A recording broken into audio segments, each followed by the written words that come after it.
Alors, le but de la conférence ce soir, les dons psychiques. Être plus connaissant sur le psychisme. Est-ce que c'est bon d'être psychique ou est-ce que c'est dérangeant? Madame Bourbeau va nous parler aussi comment utiliser les dons psychiques. Et pourquoi les enfants d'aujourd'hui sont-ils si agités, ont-ils si peur la nuit? Alors, je vous présente cette grande dame qui est la fondatrice des Centres Écoute ton corps qui existent maintenant depuis plus de 7 ans, qui a écrit 2 volumes à des tirages assez exemplaires. Je vous présente Madame Lise Bourbeau.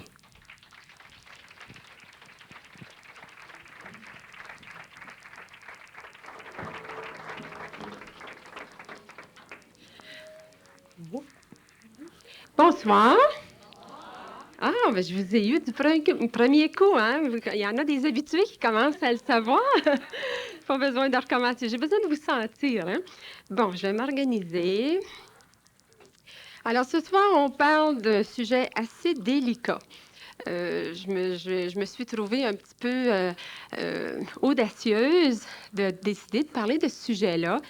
C'est pas pour rien, c'est que ça a été beaucoup demandé. J'ai plusieurs questions là-dessus. J'ai en tout cas, plusieurs aussi manifestations, plusieurs personnes qui viennent nous voir dans les cours et qui leur arrivent des choses, puis ils n'ont pas de réponse. Et ça m'a toujours intéressé, le psychisme. J'ai toujours fait des recherches là-dessus pour moi-même, là, pour ma propre curiosité. Mais d'en parler en public, c'est assez délicat. C'est assez difficile de parler de quelque chose qu'on ne peut pas prouver. Hein? Quand on parle des choses dans l'invisible là, ou dans le non scientifique, ça peut peut-être pas faire l'affaire de tout le monde. Alors, ce que je vous demande de faire, bien, vous n'êtes pas obligé de me croire. Prendrez bien ce qui fait votre affaire. Tu sais, je vais vous donner ce soir ma synthèse, disons les résultats de ma recherche à date, qui est loin d'être finie. Je suis sûre que je vais en apprendre encore beaucoup dans les années à venir. Alors, c'est quoi être psychique? Beaucoup de personnes, bon, parlent des dons psychiques, puis être le psychisme, puis tout ça, mais ils ne savent pas véritablement qu'est-ce que c'est. Alors, je suis allée fouiller dans mon dictionnaire. J'aime toujours savoir qu'est-ce qu'ils disent dans le dictionnaire. Ils disent, c'est tout ce qui concerne l'esprit, la pensée, en tant que principe auquel on attache une catégorie de faits d'expérience. Est-ce que vous avez compris quelque chose? Souvent, c'est assez complexe, hein? Alors, en réalité, quand on parle de psychisme, on parle de tout ce qui est du paranormal, des choses qui ne sont pas dans l'habituel, des choses qu'on ne peut pas expliquer scientifiquement, qui ne concernent pas le matériel là, palpable avec nos 5 sens. C'est ça quand on parle de dons psychiques. Et aussi, il y a différentes façons d'être psychique ou de dons psychiques. C'est surtout ça que je veux vous expliquer ce soir. Les vrais dons psychiques sont ceux qui viennent de notre intuition. Parce que l'être humain a 5 sens, on a tous nos 5 sens, mais on a un 6e sens qu'on développe à mesure qu'on évolue, qu'on devient plus conscient de ce qu'on fait. Notre intuition se développe. Et on a divisé l'intuition en 7 dons psychiques différents, disons en 7 catégories. Et aussi, je veux porter quelque chose au clair avant de continuer. Ne confondez pas être psychique puis être spirituel. Ce sont 2 choses totalement différentes. Beaucoup de personnes pensent que parce qu'une personne est psychique ou a un don psychique, que, oh mon Dieu, cette personne-là, elle doit être spéciale, elle doit être très évoluée, puis on la place sur un piédestal. Et c'est malheureux, hein, parce que ça n'a rien à voir avec la spiritualité. La spiritualité, c'est la capacité d'une personne d'aller dans son être, de réaliser que cette personne est l'expression de Dieu, puis d'être capable de voir que tout le monde est l'expression de Dieu. C'est ça, une personne spirituelle.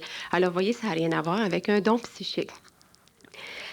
Alors, je vais vous donner les 7 catégories là, donc, dans les 7 divisions, disons, ni plus ni moins, qui sont tous reliés à l'intuition. C'est intéressant parce qu'il y a beaucoup de personnes qui se demandent, est-ce que l'intuition, c'est un don psychique? L'intuition, c'est le tout. Le premier don, la télépathie. Ça, c'est celui que je suis sûre que vous connaissez tous. Et je suis certaine que tout le monde ici fait ou a fait régulièrement de la télépathie, surtout avec des gens que que vous connaissez bien. Hein? Tout à coup, on dit la même chose en même temps, les deux personnes. Tu penses à quelqu'un, à ce moment-là, le téléphone sonne, c'est cette personne-là qui t'appelle. Tu sais, c'est la capacité de penser les mêmes choses ou aux mêmes personnes en même temps. Je me souviens un jour, mon fils Tony, il se préparait dans sa chambre à jouer un morceau de musique. Il préparait ses feuilles, là, tout ça pour jouer. Il jouait de la trombone. C'était un morceau de Glenn Miller, un morceau de mon jeune temps à moi. Et tout à coup, moi, j'étais dans la cuisine, je commence à surluter la chanson. Il arrive en courant dans la cuisine, il dit « Comment ça se fait que tu chantes ça? » Je sais pas, ça m'a venu, tout à coup, ça m'est venu, cette chanson-là. Lui, il était en train il lisait ses notes sur les feuilles de musique dans sa chambre. Il n'avait pas commencé à le pratiquer. Alors, vous voyez, ça, c'est de la télépathie.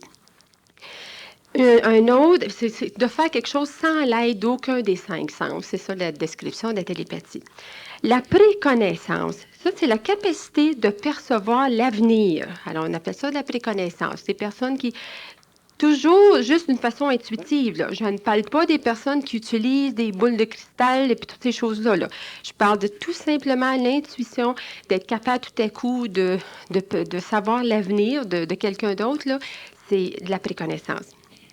De la rétroconnaissance, c'est d'être capable de percevoir le passé, toujours d'une façon intuitive.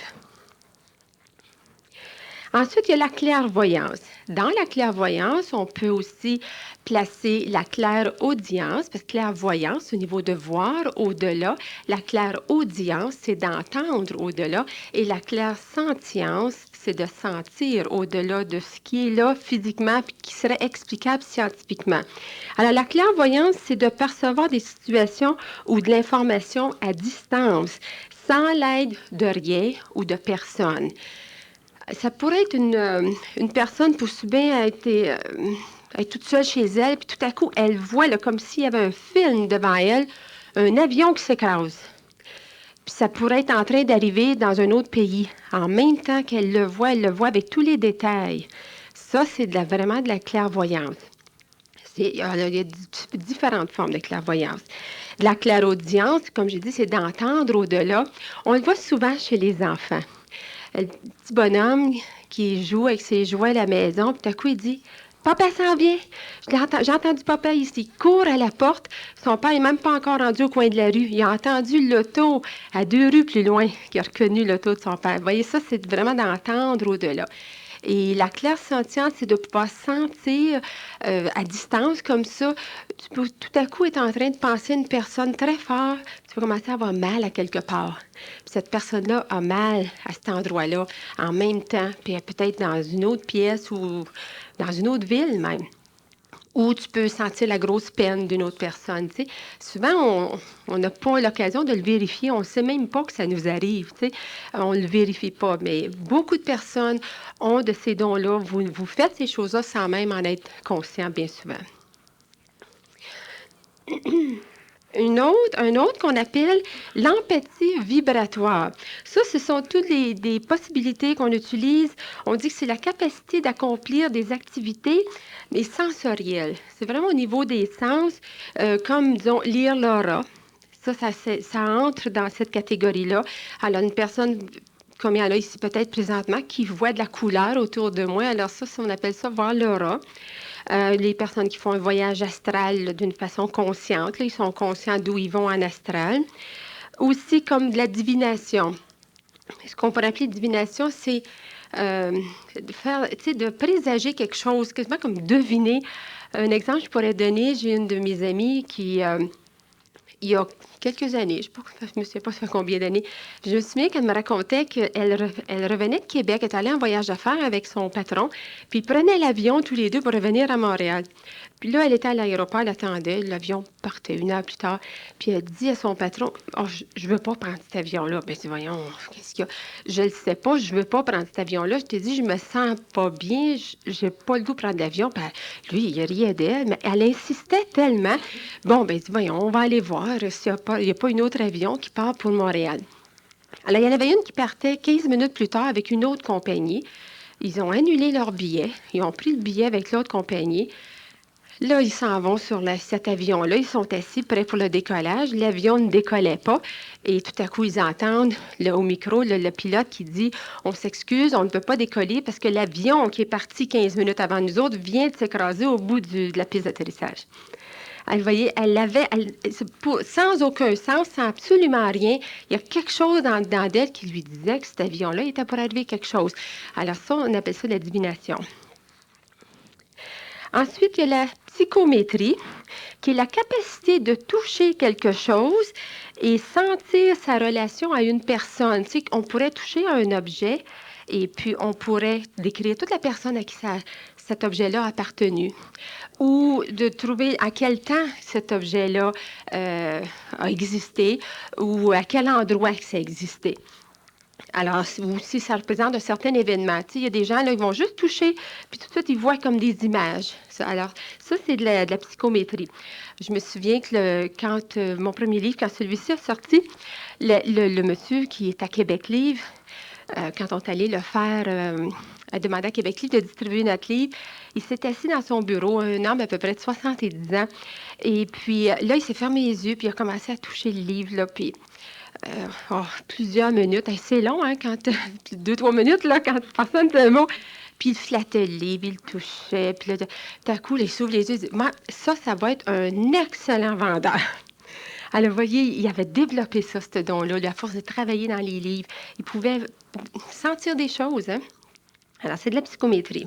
Ensuite, la psychokinésie, c'est la capacité d'influencer la matière sans contact physique, seulement avec le pouvoir de penser.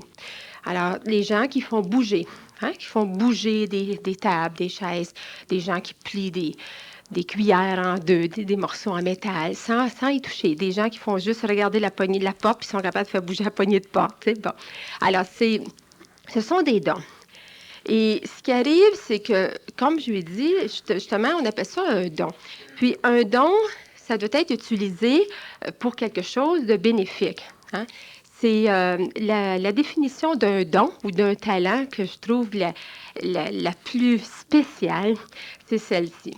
C'est que tu as un don chez toi, c'est l'énergie divine qui te fait l'honneur de t'utiliser comme canal. C'est bien, hein, comme définition d'un don. Et quand vous avez un don, que ce soit un don psychique ou n'importe quel autre don, vous êtes un canal. Il y a des gens qui pensent qu'un don psychique, c'est extraordinaire d'avoir ça. C'est pas plus extraordinaire, c'est juste qu'est-ce que tu vas en faire qui est important.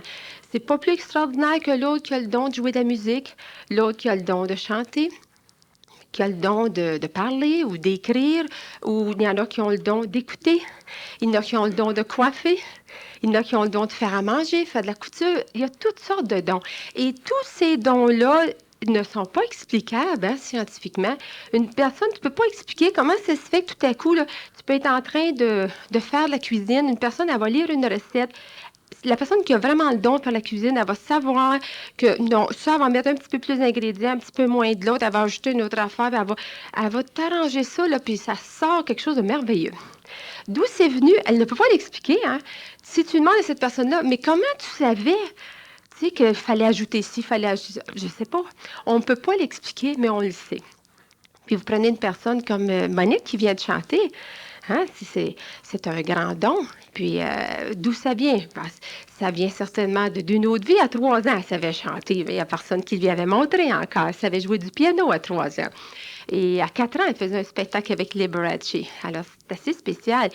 Là, tous nos dons, nos talents que nous avons, ce sont des choses que nous avons développées dans d'autres vies et que nous devons utiliser pour notre bien ou le bien des autres.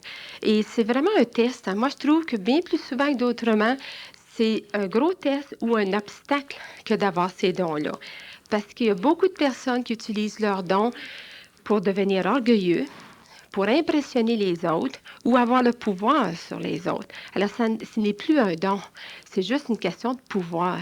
Et c'est très malheureux parce que quand on utilise quelque chose d'aussi précieux qu'un don, qui est mal utilisé, ça se retourne contre celui qui l'utilise mal.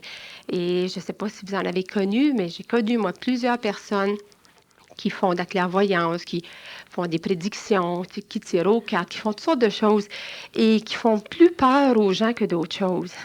puis qui les tiennent sous leur pouvoir. Les gens, ils retournent les voir continuellement. C'est comme si, ben, tu reviendras me voir, là, je te dirai ça dans quelques mois. Puis, et ça, c'est très maléfique. Et ce qui arrive, ces gens-là souvent tombent très malades ou ont des gros problèmes de santé ou de poids ou enfin, dans leur relation, il y a des choses qui ne vont pas comme ils voudraient parce que c'est mal utilisé. Leur don se retourne contre eux.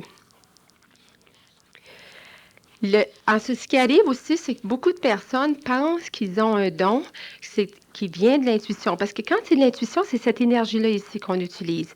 Alors, on peut avoir vraiment développé ce don-là, puis utiliser l'énergie qu'on appelle du chakra frontal, et on peut l'utiliser d'une façon extraordinaire pour aider les gens à les élever. Comme vous voyez, disons, une clairvoyante qui, quand la personne va la voir, puis qu'elle lui dit juste des belles choses, tu sais, qu'elle l'aide à découvrir l'être extraordinaire qui est en elle. Parce que si elle a le don de voir peut-être un malheur qui va arriver à cette personne-là, elle a aussi le don de voir les qualités et les possibilités de cette personne-là.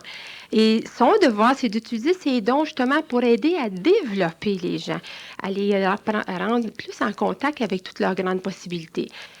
Par contre, si la personne sort de là et qu'elle dit « Oh mon Dieu, Seigneur, la voyante m'a dit que c'est possible que mon mari meure d'ici 6 mois. » Puis vous imaginez ce qu'elle va vivre, cette personne-là, d'ici 6 mois, puis qu'elle croit, cette personne-là, là, qu'elle pense qu'elle est un Dieu, parce qu'elle a dit beaucoup d'autres choses qui étaient vraies quand elle lui a parlé de son passé. Puis qu'elle dit « Hey, elle ne s'est pas trompée sur mon passé. » D'un coup, que ça ne se trompe pas pour l'avenir. Puis là, elle commence à faire vivre des choses très difficiles. Et ça, on appelle ça la personne qui fait vivre des choses difficiles à travers ses dons. Elle se ramasse du karma. Tu sais, c'est elle qui va avoir éventuellement à leur vivre. Tu sais, toutes ces peurs-là qu'elle donne aux autres, elle-même va les vivre, les peurs. Et c'est la même chose, les chanteurs, n'importe qui a un don de faire quelque chose publiquement et qui, disons, un chanteur qui utiliserait sa belle voix pour chanter des chansons qui te font mourir d'ennui ou de, ou de peur ou de toutes sortes de choses. Si les gens, quand ils écoutent la chanson que toi tu chantes, ça fait les gens vivent beaucoup de peine ou bien vivent de l'agressivité ou ils vivent de la peur ou vivent de l'ennui, c'est que ça va te revenir la même chose. Et c'est toi qui vas finir par vivre toutes ces choses-là que tu fais vivre aux autres. Alors, c'est une grande responsabilité que d'avoir un don et de l'utiliser, de voir comment tu vas l'utiliser. Il y a aussi ce qu'on appelle le plexus solaire. Il y a beaucoup de personnes qui ne réalisent pas qu'au lieu d'avoir un don qui vient de là, ils ont un don qui vient d'ici, qu'on appelle la médiumnité. Ah oui, puis en passant, je ne sais pas si vous avez remarqué, mais dans les dons psychiques, je n'ai pas parlé d'astrologie. Hein? L'astrologie, ce n'est pas un don psychique, c'est une science. C'est une science qui a toujours existé, d'étudier les astres et de voir lesquels astres ont de l'influence sur moi et qu'est-ce que je vais faire avec cette influence-là. Il y a les personnes encore qui commencent à croire aux astres. Là, il y en a qui ne font rien. Hein. Ils font aucun mouvement sans aller consulter leur astrologue ou leur carte du ciel pour voir si c'est le bon moment. Tu sais. C'est malheureux parce que là, les astres deviennent vos maîtres. Là, on dit que les astres proposent et l'homme dispose. C'est juste pour être au courant que présentement, il y a peut-être des astres qui sont, l'influence de certains astres qui sont dirigés vers toi, qui vont te rendre la chose peut-être un peu plus difficile. C'est juste ça la différence. Fait qu'en le sachant, ben, tu vas t'armer plus de courage. Tu sais.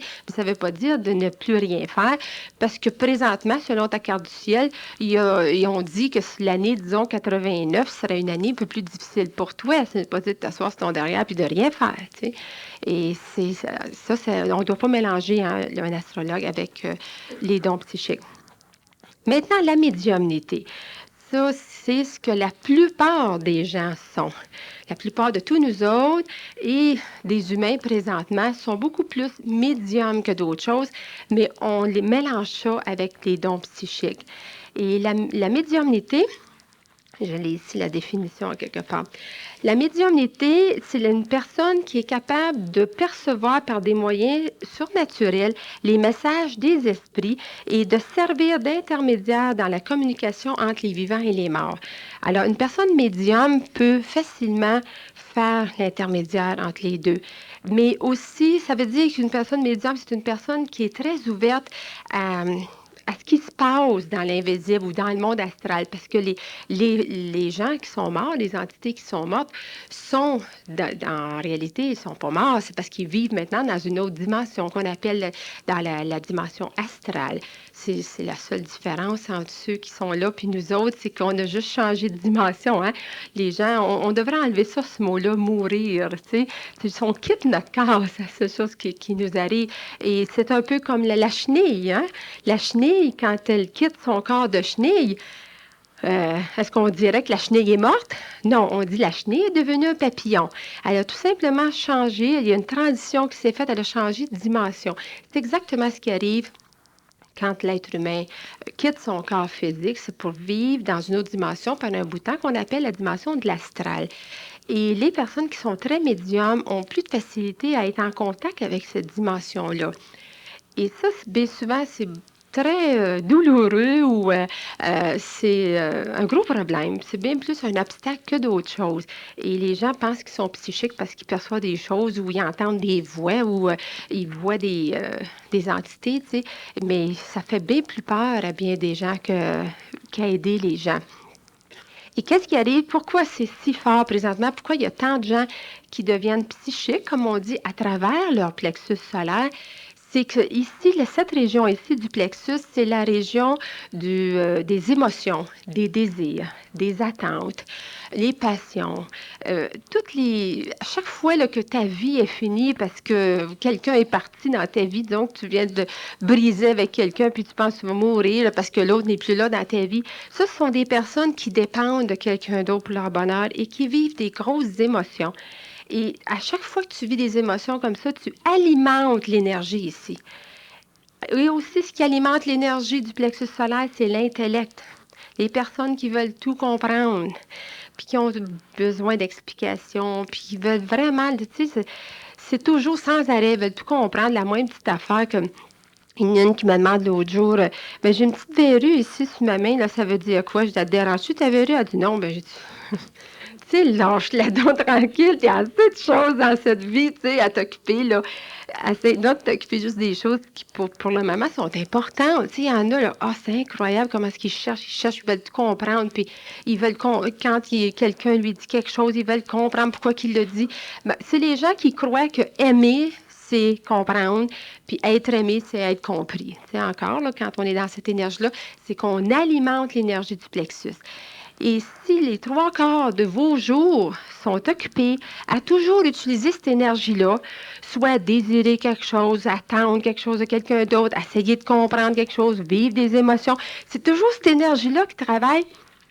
Ça devient tellement fort, l'énergie du plexus, que c'est comme si là, ça devient est déséquilibré, premièrement, et c'est comme si ça devient comme un aimant.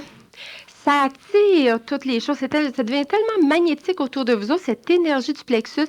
Ça attire vers vous autres toutes les autres choses qui sont dans l'invisible, semblables à ce que vous vivez. Alors, une personne qui a peur, puis qui vit beaucoup de peur, elle va attirer d'autres personnes qui ont peur.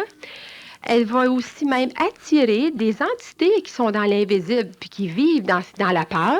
Parce que, vous savez, dans le monde astral, puis que vous vouliez y croire ou non, que vous en ayez entendu parler ou non, c'est là, pareil, ça existe. Dans cette dimension astrale-là, il y a toutes nos émotions que nous autres, nous vivons, deviennent des formes pensées qu'on appelle des élémentales. Alors, c'est bourré d'élémentales de tout ça. C'est bourré des entités qui sont désincarnées puis qui attendent de revenir sur la Terre. Alors, c'est immense comparé au monde de la Terre. On peut expliquer que la Terre, c'est comme un petit ballon, un petit panier, c'est-à-dire, qui serait en dessous, là, suspendu après un immense ballon. Alors, le ballon, vous pourriez voir que c'est la dimension astrale, puis le petit panier, c'est la Terre. Tu sais. Il y a beaucoup plus de vie encore, puis d'action dans le monde astral. Comme la nuit, quand vous dormez, votre corps astral se détache toujours chaque nuit pour aller vivre dans cette dimension-là un petit bout de temps pour aider à votre corps physique à se régénérer. Alors, imaginez toute l'activité qu'il y a là, dans cette dimension-là. Et les personnes qui sont qui sont trop médiums, qui activent trop cette énergie-là, bien souvent se font jouer des tours parce qu'ils prennent contact avec l'astral. Et si vous contactez le bas astral, parce qu'il y a 7 dimensions différentes dans l'astral, le bas astral, ce serait l'équivalent des basses émotions. Alors, dans le bas astral, ce sont les personnes qui vivent là, qui sont désincarnées, qui n'acceptent pas d'être morts, en veulent à quelqu'un ou vivent beaucoup de colère ou ont extrêmement de désir. Ils n'acceptent pas d'être morts, tout simplement. Là, ils sont encore dans une énergie très dense. Ils sont quasiment comme des humains, tu sais. C'est pour ça que leur forme est plus facile à voir par des gens qui sont le moindrement, là, psychiques, ils peuvent voir des entités. Alors, je ne vous demanderai pas ici qui en a déjà vu. Je suis certaine qu'il y en a plusieurs parce qu'on m'en parle souvent, des gens qui disent, moi, quand j'étais plus jeune, je voyais des formes la nuit, puis j'avais peur, tu sais. Et vous avez tellement développé de peur que vous avez bloqué ces choses-là plutôt que savoir quoi faire avec, tu sais. Alors, c'est ça qu'on doit, premièrement, savoir qu'est-ce qui se passe. Et la seule raison pourquoi il peut vous arriver des manifestations, puis même des gens peuvent penser qu'ils sont en train, des fois, c'est de la clairvoyance quand ils vont prédire quelque chose à quelqu'un, comme une personne qui utilise une boule de cristal ou des cartes ou tous ces objets-là qu'on utilise. Bien souvent, c'est pour aider un médium à mieux contacter l'autre personne. Parce qu'elle se trouve être, vous savez, la personne là, qui tire aux cartes, elle est l'intermédiaire entre les cartes et toi.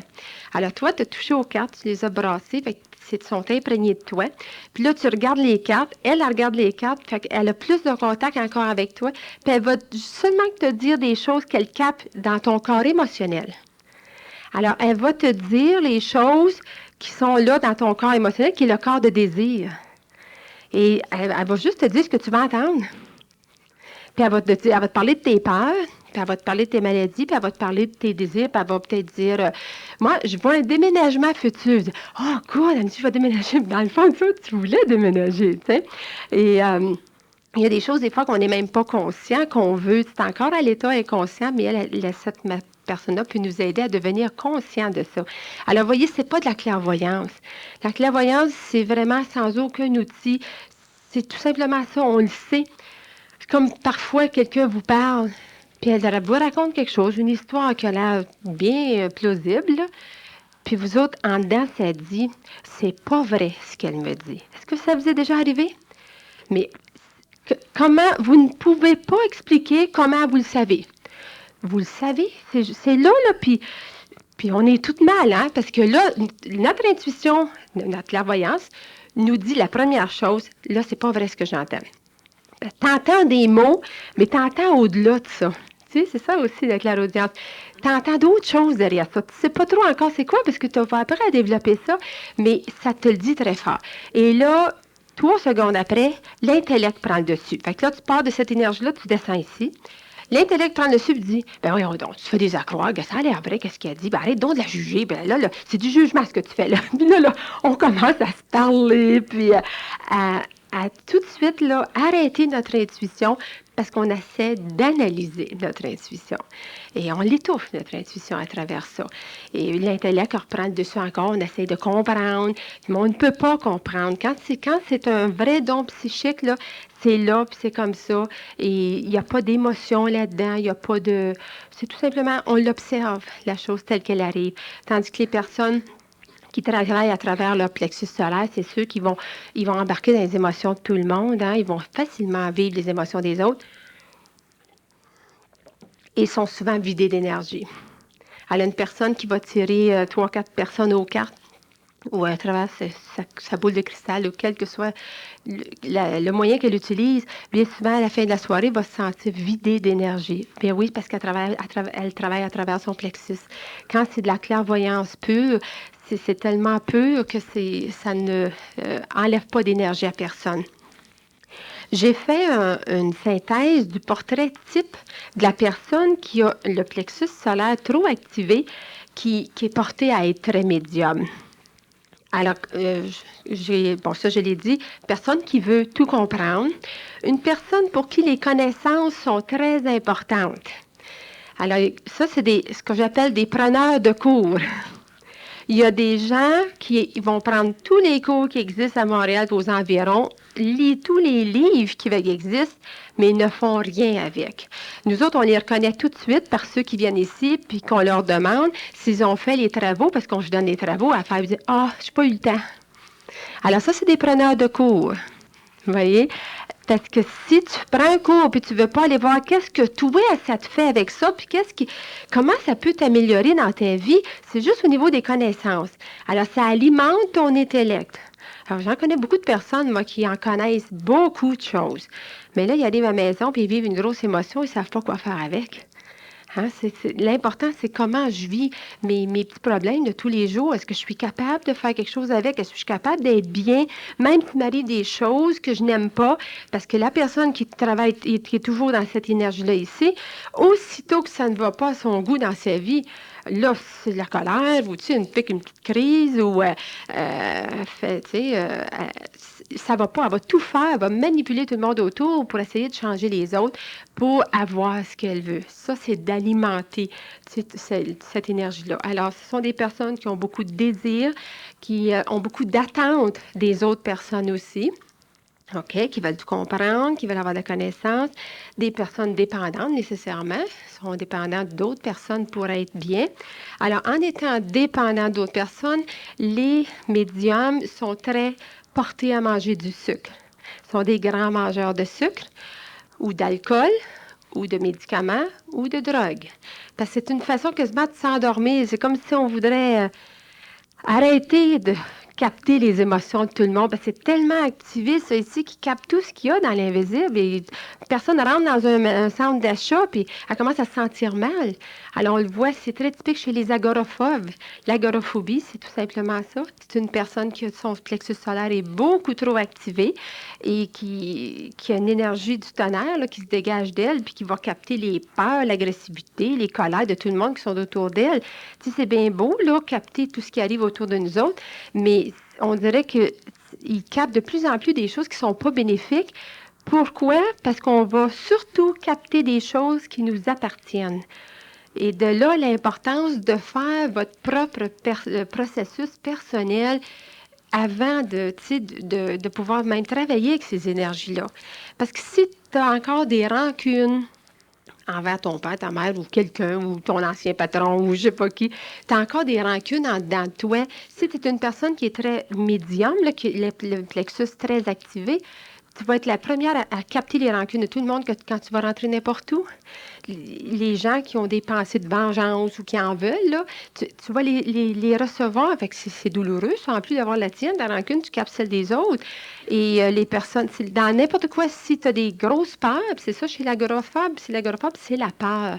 Alors, ce sont des gens qui ont peur depuis qu'ils sont tout petits. Alors, quand ils rentrent à quelque part, ils captent les peurs de tout le monde.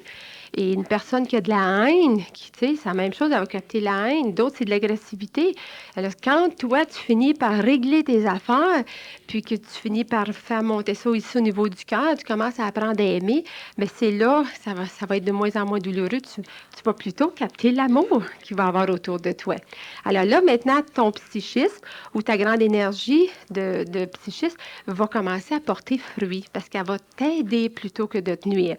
Mais tant qu'il y a encore des choses chez toi qui ne sont pas réglées, c'est ça que tu vas capter des autres. Alors, vous voyez, il y a toujours un moyen de regarder ça, de dire, ben, si je le capte chez l'autre, si, disons, je suis à côté d'une personne, je dis, mon Dieu, c'est agressif, cette personne-là. Puis ça travaille, là, tu sais, parce qu'il y a le constater sans que ça te fasse rien. Alors ça, à ce moment-là, tu es juste en tête, tu es l'observatrice. Alors ça, ça fait partie de la clairvoyance. Mais si ça te dérange, je dis, oh, moi, je pourrais adresser à cette personne-là, c'est effrayant, ça me dérange, je la sens assez agressive, là, puis ça me passe partout dans le corps. Si tu le captes en dedans de toi, c'est que ça t'appartient. C'est en train de réveiller l'agressivité qui est déjà là en toi, puis qui veut juste sortir, tu sais. Alors, c'est un moyen pour toi de te connaître à travers ça. OK. Dans la description aussi de la personne médium, une personne alors qui est très portée à prendre beaucoup de sucre, aussi qui a beaucoup les satisfactions des sens, hein, les sensations, satisfaire les sens. Ils ont beaucoup de difficultés à dire non à tout ce qui est sensuel. Ce sont aussi souvent des personnes qui ont vécu des choses difficiles quand ils étaient plus jeunes. On dit même qu'une personne qui a vécu une enfance difficile va quasiment toujours être très médium en vieillissant parce que tu avais tellement vécu d'émotions quand tu étais jeune, tu as habitué ce centre-là à être développé, cette énergie-là. Et puis les tout petits, hein, je sais pas moi, 7-8 ans, qui vivent des choses très difficiles, ils voudraient donc comprendre comment ça se fait que ça leur arrive à eux autres aussi. Hein. Ce sont des enfants qui sont très agités, très exigeants, qui veulent tout comprendre, puis qui demandent des questions sans arrêt à leurs parents. Puis bien souvent, les parents, ils envoient promener. Fait qu'ils n'ont pas de réponse à leurs questions. Alors, ça continue. Hein. Ils cherchent à comprendre, ils veulent comprendre. Cette énergie-là est développée déjà depuis le jeune âge. Aussi, ça va des personnes qui vont capter très facilement les malaises des autres.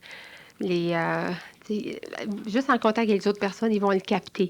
Alors, voyez ça, c'est là que si vous voyez dans cette description-là, vous n'avez peut-être pas tous les éléments que je viens de mentionner, mais vous en avez peut-être quelques-uns. C'est juste en train de vous dire que vous avez utilisé l'énergie de votre plexus solaire, peut-être beaucoup depuis que vous êtes tout jeune, et qu'il y aurait si vous voulez développer votre psychisme, au lieu d'être médium, d'apprendre à faire monter ça vers l'énergie du chakra frontal ou de l'énergie de l'intuition, vous voyez, ça doit passer par le cœur, ça doit passer par la gorge. Hein? Alors, par le cœur, c'est d'apprendre à aimer. C'est d'apprendre à aimer, c'est tout simplement ça. Et pour tout à l'heure, je parlais du sucre aussi. Je veux faire le lien avec les jeunes. Vous savez, soit les médicaments ou les drogues assez fortes ont la capacité de rendre un être humain même consciemment, là, à changer de dimension complètement. Les humains peuvent devenir, disons, s'en aller directement dans la région du bas astral qu'on appelle, là, avec la drogue. Alors, c'est quand on entend quelqu'un parler qui font des bad trips, là, qui font ça dit-tu en français, ça, un bad trip? Hein? Vous comprenez ce que je veux dire? Ouais? Un méchant voyage. Il me semble que ça a l'air plus, en tout cas, bad trip.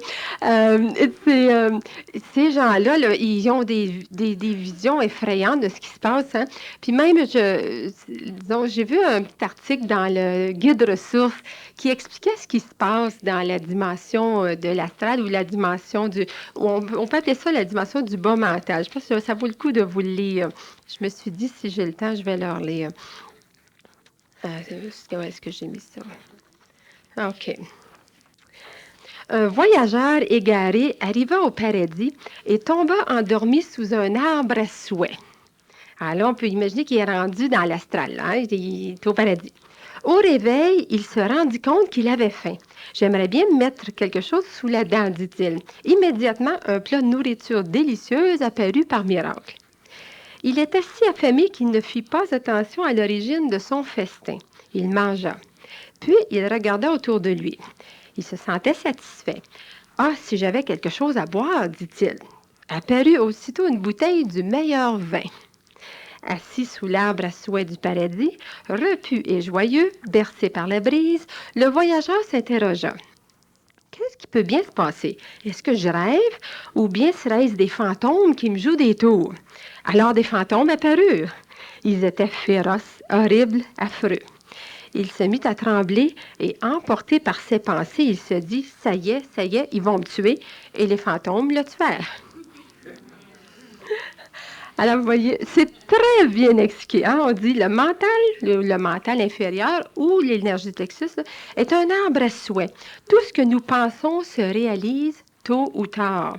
Parfois, la distance est telle que nous ne nous rappelons pas ce que nous avons désiré. Mais si nous regardons de près, nous pouvons voir que toutes nos pensées nous créent, nous et notre vie. Et nous en sommes le seul responsable. Alors, quand on parle de dimension astrale, c'est ça qui se passe. C'est aussitôt désiré, aussitôt là. Alors, les personnes qui développent beaucoup cette énergie-là, ben, aussitôt qu'ils pensent à quelque chose, ils commencent à avoir peur. Ben là, ils ont de plus en plus peur. Tu sais, ils sont en train de se le créer, cette chose-là. C'est pour ça qu'il leur arrive autant de drames dans leur vie. Et les enfants qui ont beaucoup, beaucoup de difficultés, c'est que eux autres, le lien que j'ai fait, en tout cas, ce sont des enfants qui aussi vivent beaucoup d'émotions et des enfants aussi des grands addictés au sucre. Parce que si on regarde chez l'adulte, les drogues ou les médicaments forts nous envoient directement dans cette dimension-là où est-ce que c'est effrayant ce qui leur arrive. Ils pensent à quelque chose, puis c'est tout de suite là. Et l'alcool le fait à long terme aussi. Hein. Il y en a beaucoup des fois qu'à force de prendre de l'alcool, ils commencent à avoir des hallucinations. Puis c'est très réel. Hein. Ils sont sûrs là, que c'est vrai ce qui leur arrive. Et le sucre le fait encore à plus long terme. Le sucre a les mêmes effets que l'alcool chez les humains, seulement que c'est pas tout de suite. Et il y a quelque chose qui se produit au niveau du cerveau. Il y a comme une ouverture qui se passe là en arrière, dans la base du cerveau, qui est une ouverture au bas astral. Et ça, disons que ça n'a pas été encore prouvé scientifiquement, mais j'ai fait assez d'études là-dessus. Il y a plusieurs sources où j'ai étudié qui disent tous la même chose. Et chez les enfants, pourquoi c'est si fort maintenant? Les enfants qui ont tant de difficultés, sont si agités, puis ont autant de manifestations la nuit pour les enfants, c'est que maintenant, ils sont beaucoup, beaucoup plus addictés au sucre que nous autres quand on était plus jeunes.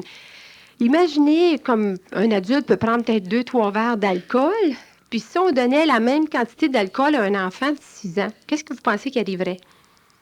Hein, il perdrait connaissance. Son petit corps ne pourrait pas prendre ça. Son cerveau ne pourrait pas prendre la même quantité d'alcool. Il n'a pas la même tolérance. Hein. Et puis par contre, vous voyez, avec le sucre, on leur donne encore plus de sucre que nous autres. Parce que le sucre devient de l'alcool au niveau de l'estomac. Les enfants, aussitôt qu'ils sont levés, c'est des verres de jus, c'est des céréales sucrées, c'est des rôtis de beurre de pinot avec de la confiture. Quand ils vont à l'école, hein, dans les machines, ben, c'est des May West, puis toutes sortes de petits gâteaux, de toutes sortes d'affaires, de beignes, toutes sortes de choses sucrées. Hein. Qu'est-ce que vous pensez qu'ils achètent dans les machines? Hein, ils ne vont pas chercher des épinards, certains. Et c'est du sucre sans cesse. Puis on les récompense avec du chocolat, de la crème glacée. Hein. Encore, on ne les récompense pas qu'une bonne carotte. Et puis, ça mange de la gomme, ça boit je sais pas combien de jus dans une journée. Regardez, les adolescents se promènent toujours avec leur canette de liqueur. Il y en a-tu du sucre là-dedans? Hein? Il y a 8 cuillères à thé de sucre par canette de liqueur. Et c'est abominable ce que ça fait au niveau du cerveau. Le cerveau vient complètement déséquilibré. Puis là, ils ne savent plus s'ils s'en vont, s'ils s'en viennent. Ils ne sont pas capables du tout de se concentrer, perdent tout le fil d'idée. Ils ne sont pas capables de savoir ce qu'ils veulent faire. C'est pour ça que les gens ont tant de difficulté à s'orienter à quelque part. Le cerveau ne fonctionne plus comme il faut. Et les enfants qui ont le moindrement d'émotions, qui ont vécu des enfances émotives un peu, s'ils vivent dans une maison où il y a des parents qui ont très peur ou des parents qui vivent de l'agressivité intérieure ou des rancunes ou de la haine, ces enfants-là le perçoivent. Parce que chez le petit enfant, le bébé, jusqu'à vers 3 ans, ils sont en contact avec ce qu'on appelle le haut astral. Ça, c'est d'une très belle région. Bon, les gens, quand ils meurent, puis les gens qui sont capables d'aimer, ils s'en vont dans cette dimension du haut astral qui est quelque chose de merveilleux à vivre. Mais eux autres sont en contact avec leurs guides, avec qu'on appelle des anges aussi. Tu sais. On voit souvent des petits bébés qui regardent dans les airs, là, puis ils sourient. Hein? On dit qu'ils rient aux anges, mais ça vient de là, cette expression-là. Et on dit que jusqu'à vers 3 ans, ça fait partie de les aider à s'habituer tranquillement à la vie de la Terre, là, parce que on dit que c'est pas facile quand une personne meurt, quitte son corps physique, mais c'est encore beaucoup plus difficile quand tu es au niveau de l'âme, puis tu es dans la dimension astrale, de revenir sur la Terre. Et ça prend, si on donne, quelques années au petit enfant à s'habituer à ça, à se détacher tranquillement aussi de sa mère. Et à partir de 3 ans, bien là, s'il y a le moindrement d'émotions ou des choses qui se passent, comme j'ai dit tout à l'heure, qui activent son plexus solaire, là, il fait du transfert, puis cette énergie-là, il commence à voir des choses la nuit, et il commence à voir des choses dans une autre dimension de l'astral. Et c'est très réel, hein? Ces jeunes-là, là, dites-leur pas qu'ils rêvent puis qu'ils imaginent des choses. Ils sont là, c'est réel ce qu'ils voient. C'est juste qu'ils voient des choses que peut-être que vous autres, en tant que parents, vous ne les voyez pas. Mais expliquez-leur que s'il y a des différentes dimensions autour de la Terre, il n'y a pas juste la dimension terrestre. Puis ils vont vous comprendre. Ils vont vous comprendre. Il y en a qui disent, on ne va pas vous dire des affaires comme ça, un enfant de 4 ans. Ils vont vous comprendre.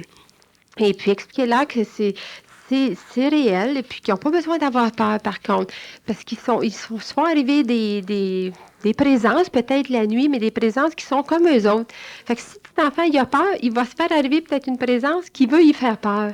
Mais juste expliquer, c'est pas des méchants, que le monde qui soit avec un corps ou pas de corps, tu sais, il n'y a pas de méchants. Il y a juste des gens qui souffrent, des gens qui ne savent pas où ils sont, des gens qui ne savent pas où s'en aller, qui vivent des affaires très difficiles, mais on peut parler avec ces personnes-là. Pareil comme s'il y avait quelqu'un qui rentre dans la chambre du petit bonhomme qui aurait un corps, on y parlerait, on lui demanderait ce qu'il veut, bien alors faites la même affaire. Alors si votre enfant se réveille en cauchemar, puis qui fait des rêves, allez le voir. Allez le voir, puis parlez avec lui. Dites-lui, OK, on va regarder ensemble, voir s'il reste encore quelqu'un. Faites-le parler. Posez-lui beaucoup de questions sur ce qu'il a vu.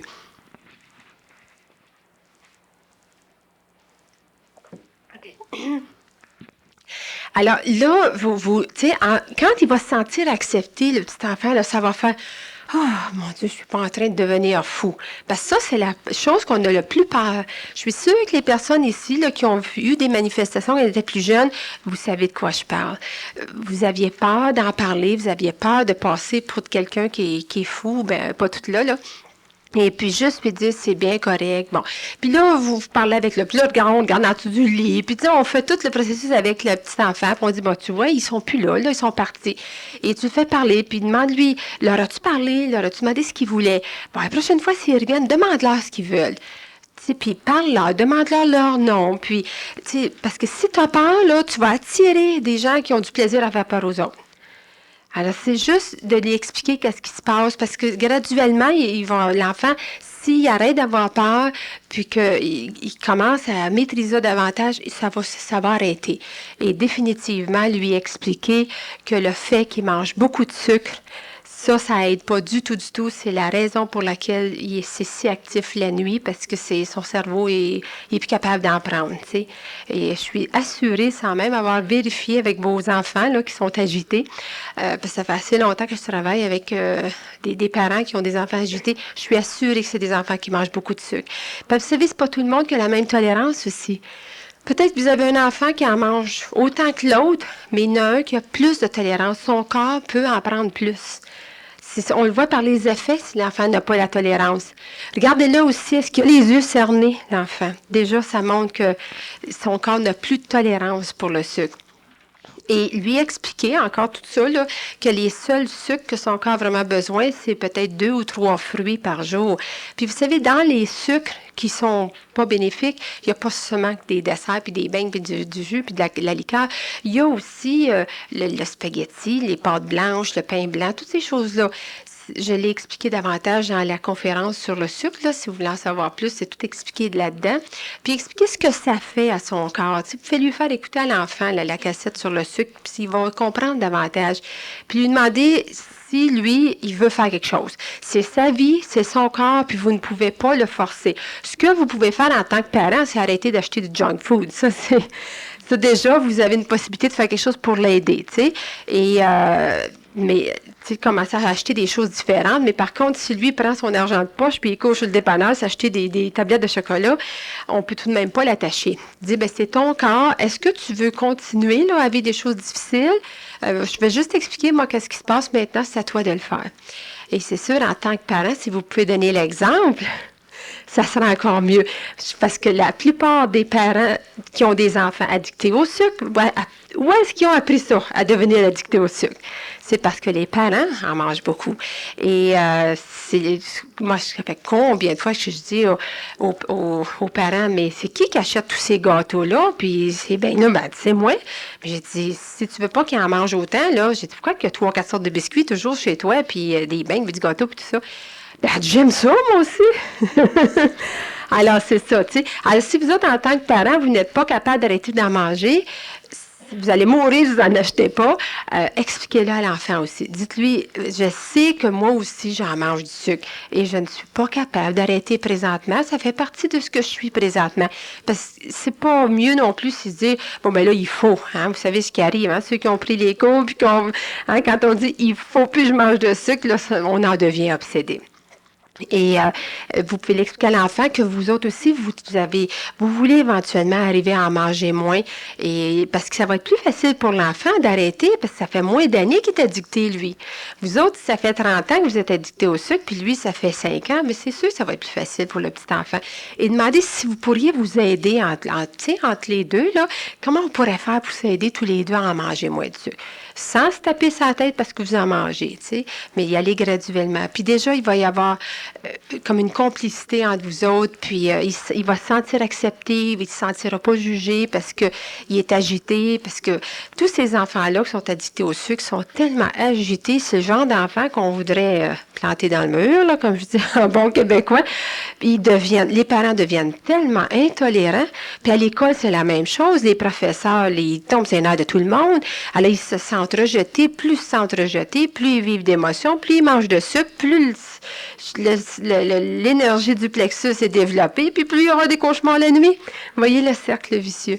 Alors, cet enfant-là a grand besoin d'être aimé, d'être accepté dans ce qu'il est, puis donner le temps que ça va prendre pour arrêter son sucre, puis lui donner des choses à faire si c'est un enfant agité, lui donner beaucoup de créativité à faire. C'est des enfants qui sont très créatifs, généralement. Tu sais, je sais pas, donnez-lui une vieille horloge, puis dites-lui qu'il y a des faces qui remontent. Ça va tenir occupé un bout de temps. Tu sais, des choses créatives, là. Pas le forcer à être raisonnable. Là. Si vous essayez le rendre un enfant raisonnable, ça allait manquer votre coup, c'est sûr et certain. Un enfant agité comme ça, c'est un enfant qui a besoin de bouger, mais il a besoin de créer aussi. Alors, l'idéal dans tout ça, disons dans ma conclusion, c'est d'apprendre à développer plutôt notre intuition. C'est de lâcher tous ces dons psychiques-là, puis surtout de ne pas faire des choses comme aller prendre des cours pour développer, là, devenir des initiés. Il y a des places qui donnent des cours là-dessus, il y a des livres qui se vendent, puis il y a des gens qui font des grandes affirmations, des programmations, des respirations, peut-être 1000 fois par jour pour essayer de développer ces dons psychiques-là. Puis ça, c'est très dangereux, très dangereux si vous essayez d'aller trop vite en développant l'énergie. Tout ce que ça fait, c'est que ça rend les gens des orgueilleux chroniques, là, qu'on appelle les grands orgueilleux spirituels, parce qu'ils se pensent mieux, parce qu'ils ont sont développés là, leur clairvoyance, où ils voient l'aura, puis ils voient les chakras, puis ils voient toutes sortes de choses. Moi, pratiquement, à toutes mes conférences, quelqu'un qui vient me voir et me dire « Hey, je vois ton aura, tu sais, on voit qu'il s'enorgueillit de ça. » Et justement, si vous rendez compte que votre intuition se développe davantage, vous commencez à voir des choses, à entendre des choses, il y a des affaires qui se passent. C'est justement le test idéal pour vous apprendre à vivre un peu d'humilité. C'est juste de le savoir en dedans puis de le garder pour toi. Combien de fois que vous aviez eu une intuition, tu sais, de quelque chose pour quelqu'un, puis quand la personne vous le dit, au lieu de dire « Je savais, c'était pour t'arriver, je savais », je l'ai justement dit à un autre, là, juste avant que ça t'arrive, que c'était pour t'arriver. Voyez, alors avec votre intuition, là, vous développez votre orgueil et là, ça va vous revenir contre vous autres. T'sais. Et c'est toutes sortes de tests qu'on vous fait arriver, que vous vous faites arriver là, pour juste voir comment je suis capable de garder pour moi. Et à chaque fois que tu vas te rendre compte que ton intuition se développe, juste de dire en dedans, hey, c'est merveilleux, mon intuition est de mieux en mieux. Garde-le pour toi. C'est pour toi d'ailleurs, ces dons-là que tu les développes. C'est pour prendre plus contact avec la personne extraordinaire que tu es et toutes tes possibilités, tu sais. Et plus tu vas réaliser, hey, mon intuition est fantastique, là, je sens les choses d'avance. Alors, tu vas avoir beaucoup moins peur de prendre des risques dans la vie. Tu vas savoir plus quelle sorte de risques prendre, où aller, quand le faire, tu sais. Et c'est juste d'apprendre à développer ton intuition. Je sais que je suis allée prendre un cours en Californie il y a environ un mois qui était justement, j'ai vu à l'œuvre là, une vraie clairvoyante. C'est une personne qui, depuis qu'elle était tout petite, qu'elle était très médium et elle a pris 25 ans de recherche et de travail sur elle avec son mari. Ça faisait 25 ans qu'ils étaient mariés et lui, c'est un ingénieur. Et lui, ben, il avait la tête scientifique de recherche. Alors lui, il allait partout aux États-Unis pour découvrir qu'est-ce qui lui arrivait. Parce que c'est un couple qui ont 70 ans maintenant et ça fait 25 ans qu'ils travaillent maintenant ensemble pour aider d'autres personnes à se reconnaître dans leur intuition puis tout ça. Mais là, lui, il y a 50 ans, là, il y en avait, c'était pas à tous les coins de rue qu'on parlait de ces choses-là. Il a fait beaucoup de recherches et ils ont travaillé ensemble pendant 25 ans pour qu'elle vienne à maîtriser cette énergie-là, pour pas être un médium comme ça, là, puis un appât partout, là. Juste pour en venir être capable de percevoir les autres, mais en tant que clairvoyante. Et elle nous aidait à faire des exercices d'intuition. Et là, j'ai vraiment vu combien on a de la difficulté à se fier à notre intuition. Il fallait, on était un groupe, une vingtaine, il fallait qu'une personne, juste, tout ce qu'elle faisait, c'est parler. Présentement, moi, j'ai un problème avec ma grande fille de 18 ans. Bon, elle faisait juste dire un problème. Puis là, toutes nous autres, il fallait juste regarder la personne. On ne se connaissait pas, hein, d'une personne. Puis là, on écrivait ce qui nous venait, cette personne-là. C'était quoi le problème? Puis on essayait tout ce qu'on pouvait, là, d'écrire les gens, n'importe quoi, tout ce qui nous venait. Puis moi, je me souviens, là, j'écrivais. Puis après ça, là, elle disait, qui veut partager qu'est-ce qu'ils ont écrit? Il n'y a pas personne qui voulait parler parce qu'on avait toute peur d'avoir dit des choses qu'il n'y a rien qui tenait debout, tu sais. Puis là, je me dis, oh non, ça n'a pas d'allure ce que je viens d'écrire. Là, vous voyez, mon intellect prenait le dessus. Là, je raisonnais mon intuition. Je vais attendre que les autres parlent. Après ça, je vais voir s'ils disent pas mal la même chose que moi. Puis là, ça m'a pris quelques jours avant de prendre contact avec combien j'étais intuitive. Pourtant, je le savais dans d'autres domaines, mais là c'était évident. Là, on le faisait, là, c'était des exercices qu'on faisait. Puis après ça, quand là, on disait chacun notre tour ce qu'on avait vu, et la personne, après ça, nous disait si c'était vrai ce qu'on avait dit, là. Puis c'était incroyable les choses qu'on pouvait sortir sur un inconnu comme ça. Alors, voyons, c'était juste pour devenir conscient combien on a d'intuition et puis d'arrêter de l'analyser, juste l'accepter pour ce que c'est, tu sais, puis d'être juste en être fier en soi-même. Alors, l'intuition va pouvoir se développer quand tu vas arrêter d'être dans tes émotions. Parce que tant que tu veux une émotion, tu n'es pas capable d'être juste observateur de quelque chose. Alors, comme vous avez vu, ceux qui ont pris notre cours de base, il y a beaucoup d'éléments dans le cours de base pour vous aider justement à lâcher tant cette énergie-là, puis d'ouvrir l'énergie du cœur, apprendre à aimer, parce qu'on vous aide à lâcher vos dépendances, en venir consciente pour commencer. Arrêtez de toujours attendre à ce que les autres fassent votre bonheur, à devenir plus responsable. Aimer sans comprendre. Alors, c'est tout ça, c'est pour faire ouvrir cette énergie-là. On vous donne continuellement des choses à faire dans le cours pour apprendre à l'exprimer, hein, ouvrir l'énergie ici. Puis celle-là n'est pas facile, c'est pas pour rien que le cou est plus petit que l'adresse du corps. Hein. Parce que l'énergie de l'expression ici, là, c'est un petit passage et on a beaucoup de difficultés à exprimer la vérité, vraiment dire ce qu'on a à dire. Mais une fois qu'on apprend à faire ça, c'est la libération.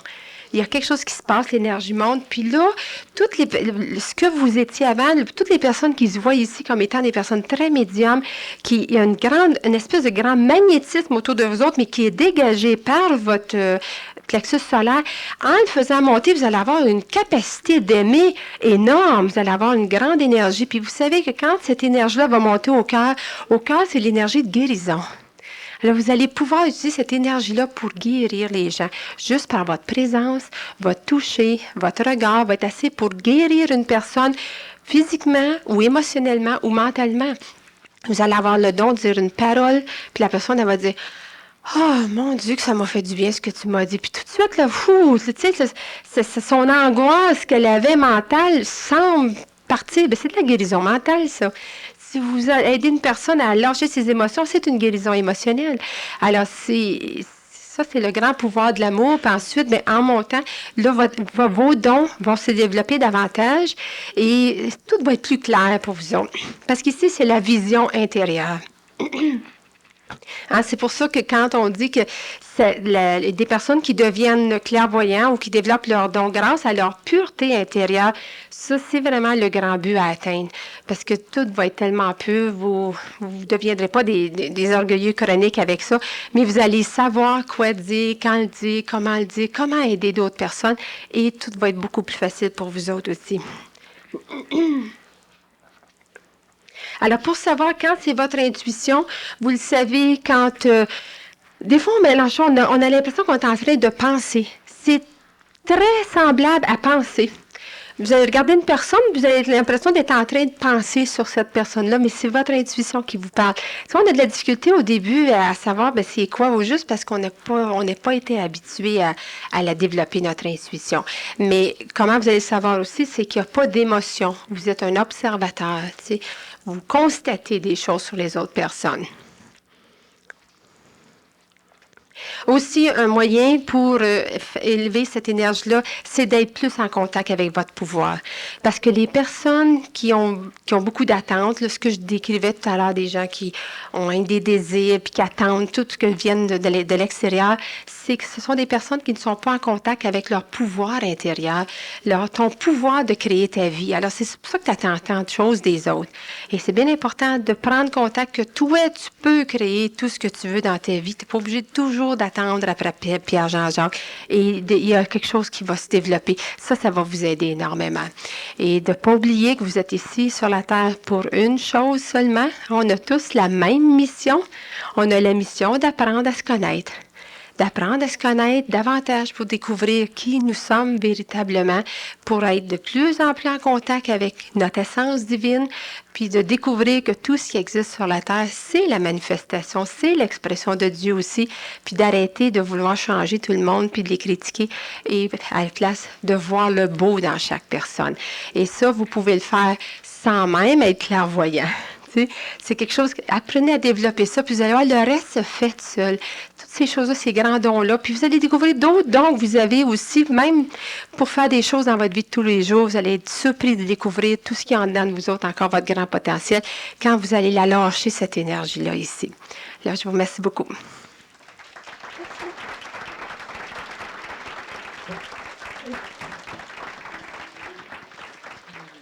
Alors, merci Lise pour cette conférence pour le moins enrichissante. Je pense que tu avais... Croyez-vous qu'il puisse y avoir du danger pour une personne normale de faire des séances de spiritisme pour prendre contact avec des parents ou amis défunts? Mon opinion personnelle, encore, ça vaut ce que ça vaut. Moi, je dirais non de ne pas le faire. N'importe qui va me poser cette question-là, je ne le recommanderai jamais. On ne doit pas s'amuser à aller jouer dans l'astral. Il y a trop de choses encore inconnues dans ce monde-là pour la plupart des gens. La maîtrise des émotions n'est pas encore arrivée. On a encore du chemin à faire avant d'arriver à maîtriser nos émotions et d'avoir cette grande maîtrise-là. Là. Et oui, il y a du danger. Définitivement, il y a du danger. Je ne veux pas aller dans tous les détails de ce qui peut se passer dans une séance de spiritisme. Comme je dis, ça, c'est des choses que je explique en détail dans le cours Écoute ton âme. Je sais qu'on a beaucoup de questions, là, mais définitivement, vous n'avez pas besoin de toute façon. Tu sais, les morts sont morts. Si votre père, votre mère, votre fils ou n'importe qui a fini sa vie ici sur la terre, c'est de lâcher prise. Laissez-les être ce qu'ils ont décidé d'être. Peut-être qu'ils n'étaient pas conscients qu'ils voulaient mourir, mais ça fait partie de leur choix, même inconscient. Et c'est important de lâcher prise sur une personne qui a quitté la terre, puis juste lui souhaiter du bonheur où est-ce que cette personne-là est, puis toi, de voir à toi te rendre heureuse, puis les laisser être. Maintenant, je sais que j'ai des manifestations au niveau de la clairvoyance et de la médiumnité. Ce que je veux savoir maintenant, ce sont des exercices concrets ou des ressources pour canaliser concrètement ces manifestations et contrôler adéquatement ces talents. OK. Il y a beaucoup de personnes qui passent de clairvoyance à médium, tu sais, qui font des deux, comme une personne peut faire de la télépathie, puis quelques heures après, tout à coup, être vraiment en contact à travers son plexus solaire. Hein. On peut aller d'un à l'autre, c'est sûr. Bon, des moyens concrets. Alors, juste la façon que cette personne-là me pose la question, là, j'entends la perfectionniste, là, qui, ben, j'ai dit là, parce que je sais pas pourquoi, j'ai présumé que c'était une femme. Me demande pourquoi, j'ai présumé ça. Les femmes sont des spécialistes dans le perfectionnisme. Et c'est une personne qui veut pas se tromper, qui veut être sûre de faire la bonne. Alors ça, ce sont tous des moyens encore quand vous voulez pas vous tromper, là, puis vous voulez faire la bonne chose, d'activer votre centre des émotions, parce que il y a rien de pire quand on veut faire la bonne chose, puis on a peur de se tromper, puis là, les questions, puis on veut tout comprendre, puis on veut tout analyser, tu sais. Alors, c'est pas nécessaire de compliquer ça autant que ça. Si tu fais juste suivre, apprendre à aimer, puis de ne pas, disons, faire des efforts supplémentaires pour développer ces dons-là, juste être en contact. Bon, ben là, je me rends compte que maintenant, je suis clairvoyante. Bon, OK, je suis clairvoyante. Et, tu sais, sans en faire une affaire là, extraordinaire, et juste porter ton attention le plus possible sur apprendre à t'aimer, à aimer les autres. Ça, c'est la façon la plus sûre, la moins dangereuse, la plus extraordinaire de développer n'importe lequel talent. Parce qu'automatiquement, ça va tout se faire. C'est en envoyant ton énergie, puis juste être vraiment en contact avec t'aimer toi-même, t'accepter dans n'importe quoi. Si tu t'aperçois que tu fais quelque chose qui n'est pas à ton goût, tu t'acceptes là-dedans. Tu sais, donne-toi le temps d'arriver à le faire d'une certaine façon. Parce que c'est pas le faire qui est important dans la vie. C'est pas si tu fais les choses de la bonne façon, c'est comment tu t'acceptes dans ce que tu as fait. C'est toujours ça, on en revient toujours à ça. Écoute ton corps, t'accepter dans les actions que tu fais, même si tu viens d'après toi de faire une erreur ou de te tromper, là, tu dis, bon, mais écoute, c'est comme ça, là, je l'ai fait de même, puis ça ne veut pas dire que je ne suis pas une personne extraordinaire, OK? Quand on a une intuition qu'il y a quelque chose qui va arriver, est-ce que l'on a le pouvoir de canaliser l'énergie ou autre pour changer cette situation positivement? Alors là, elle ne dit pas si c'est quelque chose qui va lui arriver à elle ou à quelqu'un d'autre. Hein? Non, c'est pas spécifique. OK. Bon, c'est sûr, si c'est une intuition que quelque chose est pour arriver et puis tu n'as pas le goût que cette chose arrive parce que le prix à payer serait trop cher, tu peux peut-être faire des actions différentes pour tenter de changer ça. Parce que parfois, quand on a des intuitions, c'est justement pour nous aider dans nos décisions.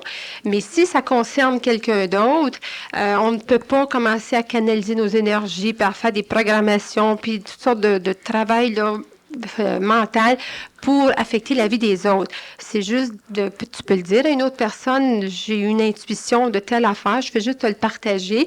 Maintenant, tu peux en faire ce que tu veux, là, c'est libre à toi, c'est ta vie, tu sais. Parce que commencer à faire encore toujours un gros travail mental là, de concentration, ça demande beaucoup d'énergie. Puis bien souvent, c'est l'énergie du plexus encore qu'on active. Tu sais. On doit se faire plus confiance dans la vie, que dans le fond, il nous arrive jamais d'erreur. Tu sais. C'est toujours des expériences. On apprend toujours avec tout ce qui nous arrive. Tu sais. Puis quand on a une intuition, bien souvent, c'est pour nous aider à mieux le prendre, qu'est-ce qui s'en vient, pas nécessairement à le changer. Les animaux ont-ils une âme? Pourquoi sont-ils privés de raison et pourquoi tellement d'entre eux sont-ils martyrisés, tués et appelés à devenir des cobayes? Ben ça fait partie encore de la violence qu'il y a sur la Terre chez les humains, puis la cruauté encore qui existe. Les animaux n'ont pas une âme, ils ont une âme collective. Alors, tous les chats, il y a une âme collective pour chaque espèce d'animal, comme pour le règne minéral aussi. Alors, c'est quand les chats, en devenant de plus en plus conscients, ben c'est tout, ça affecte tous les chats, hein, parce qu'ils ont une âme collective. Alors, c'est pour ça qu'ils ne vivent pas la même chose que nous autres. Ils ont leur corps physique, c'est ça qui est développé, leur corps émotionnel aussi. Les chats, les animaux vivent des émotions. Et il y a un petit peu de leur corps mental qui commence à être développé. Alors, ils ne sont pas prêts encore à avoir une âme. Ça, c'est l'âme qui progresse éventuellement là, avec des successions de vies, puis qui finalement, il y a une âme qui se détache ni plus ni moins de cette âme collective-là, puis c'est une énergie nécessaire pour faire un humain, tu sais. C'est assez complexe à expliquer ces choses-là quand on va essayer de faire ça dans 1 ou 2 minutes. Là. Mais la raison pour laquelle ils sont martyrisés ou utilisés comme des cobayes, c'est malheureux que ça se passe encore comme ça.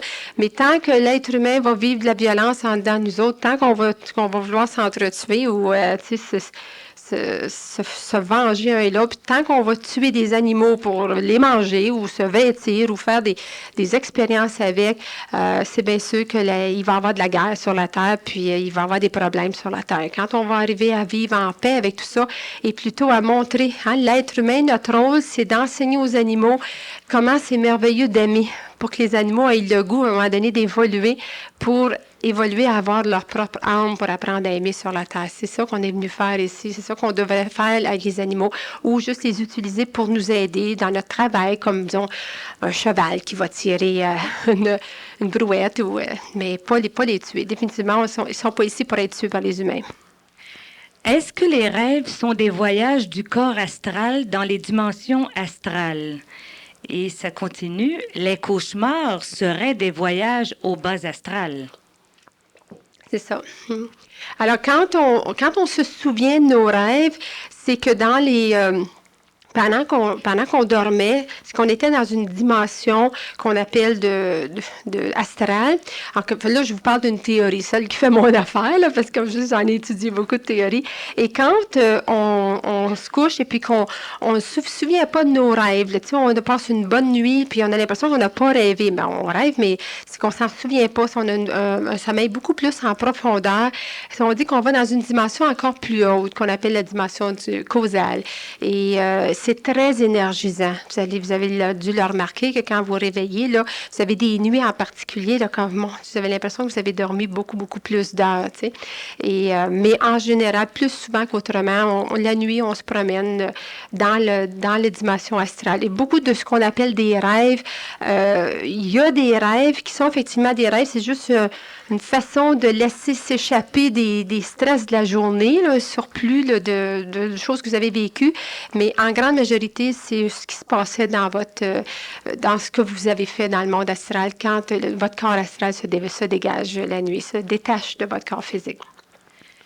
Est-il conseillé de voir un médium? Si vous voulez voir un médium, allez-y juste à titre d'expérience, mais de ne pas le prendre que tout ce qu'il vous dit, là, c'est pareil comme si c'était là, Jésus incarné. Juste être capable d'utiliser votre discernement. Je sais qu'il y a beaucoup de personnes qui sont très curieux dans tous ces domaines-là. Moi, la première, je pense que j'ai tout essayé, ces choses-là. Toutes les sortes de personnes qui tirent aux cartes, puis le thé, puis le tarot, puis la boule de cristal, puis des médiums en transe profonde, puis des médiums en transe légère, puis...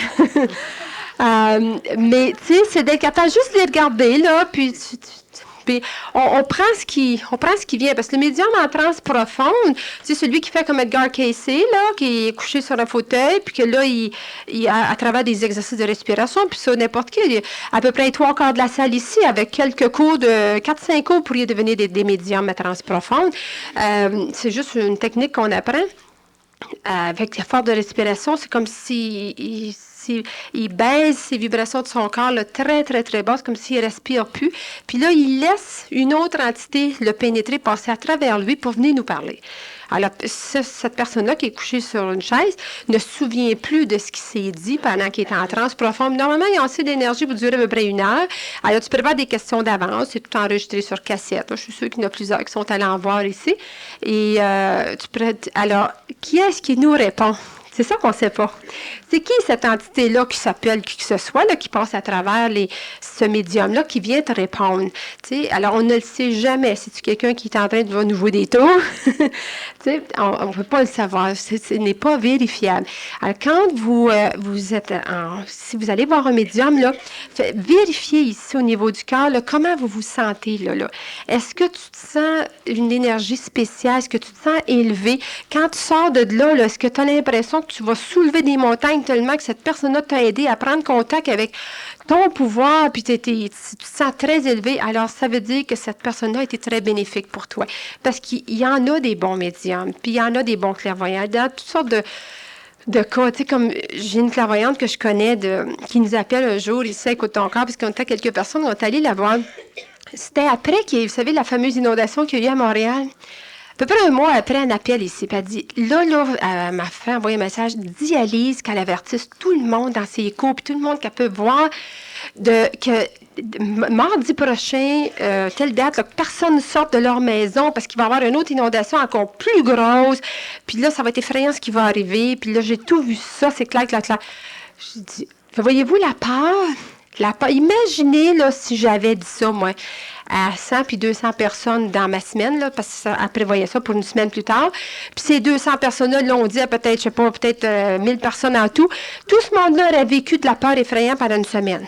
Puis là, il aurait dit ça à tout le monde. Voyez-vous la peur que cette personne-là là, peut générer. Maintenant, à qui est-ce qu'elle a dit tout ça? Nous autres, ici, écoute, encore, on ne l'a pas écouté. On a dit, on n'embarque pas dans ces affaires-là. Mais, puis cette fille-là, j'ai appris plus tard qu'elle était très, très malade et puis elle vit des choses très difficiles, puis elle a plus de difficulté à voir des choses, tu sais. Mais elle elle pouvait voir des choses assez spéciales, mais elle a commencé à mal utiliser ses pouvoirs, tu sais. C'est comme ça. Que penses-tu de la planche Ouija? La même chose que les exercices de spiritisme. C'est du spiritisme et c'est un gros non. Un gros non. Il y a beaucoup d'entités présentement dans le bas astral qui se meurent de prendre contact avec des humains parce qu'ils n'en peuvent plus de ne pas avoir de corps. Ils vivent des passions, de toutes sortes d'affaires. Il y en a qui voudraient tuer quelqu'un, il y en a qui veulent se venger quelque part, puis ils n'ont pas de corps pour le faire. Puis ils attendent ces choses-là pour peut-être se manifester sur la terre parce qu'ils ont besoin d'un autre corps pour le faire. C'est ce qui explique les possessions.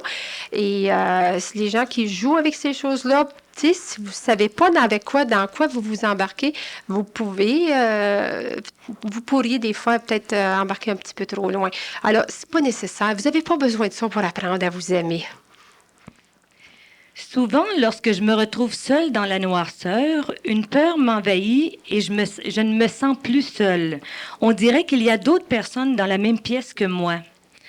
Quoi penser? Est-ce que mon mental travaille trop ou est-ce réel? Ça peut être réel. Alors, si tu sens une présence, tu peux négocier avec la présence. Demande-lui son nom, puis dis, qu'est-ce que tu veux? Puis là, fais juste être à l'écoute, voir ce qui devient ta réponse. Et ça peut être une personne qui dit, j'ai besoin que quelqu'un prie pour moi. Ça peut être juste ça. Ça peut être quelqu'un, des fois, comme j'ai une amie qui, elle sentait vraiment une présence, puis à un moment donné, elle avait même l'impression que ses couvertes bougeaient, là, tu sais, sur son lit. Elle dit, je te dis, j'ai assez peur. Fait que j'ai dit, j'ai dit de faire ça. Fait que d'un coup, la prochaine fois, il a demandé c'était qui. Puis elle a dit, c'est toi, papa. Son père était mort, ça faisait, je pense, 10 ans.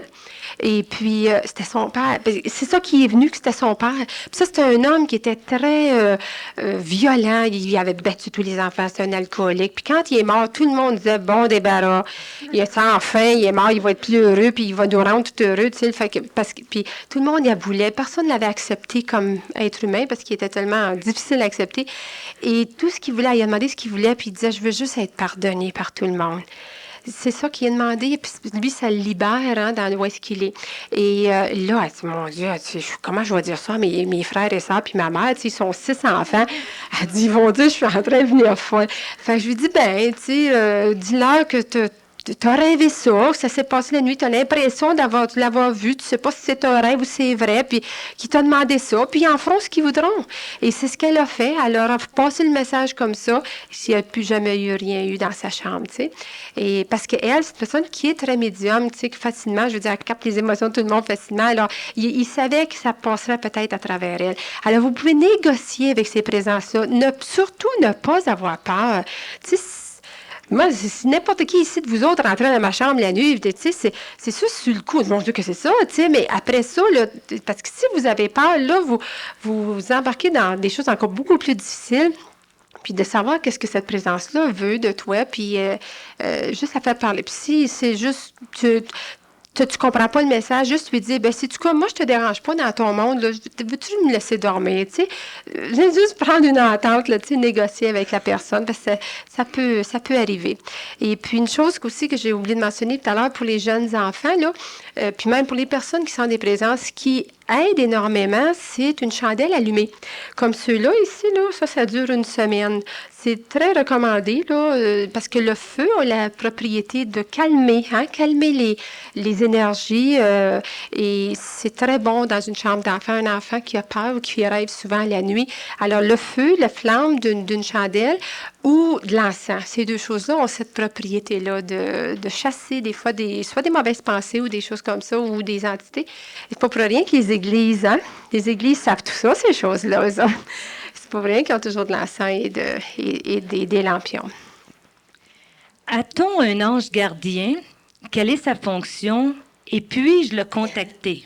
Oui, on a tous un ange gardien, c'est-à-dire un guide. On a tous un guide qui nous est assigné avant de naître, puis souvent on a le même guide pendant plusieurs vies.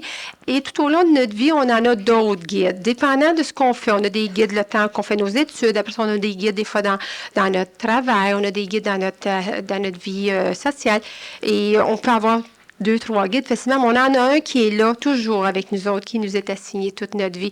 Et définitivement, vous pouvez lui parler. Tu sais, vous pouvez tout à coup, quand vous êtes vraiment en détente, là, comme ceux qui ont la cassette, la détente de communication, où vous pouvez faire venir quelqu'un dans un ascenseur, là, vous pouvez dire, là, je voudrais voir mon guide. Tu sais, tu peux demander à ton guide de t'apparaître et puis tu lui demandes son nom, tu sais, puis là, laisse venir ce qui vient. S'il vient rien, bon, c'est pas grave, la prochaine fois, tu sais. Alors, demande-lui son nom, puis n'importe quel nom qui va venir, toi, ça va t'aider à pouvoir parler avec cette personne-là. Puis fais juste lui parler, le remercier, parce que vos guides sont très présents.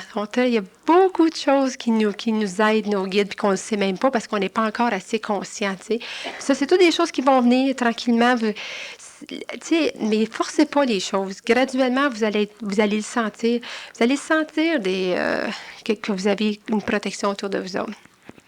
Les guides terrestres aussi. Ah, bien, les guides terrestres, c'est tout le monde qui est autour de vous autres sont vos guides. Il n'y a pas une personne qui nous dit une parole qui n'est pas là pour nous guider.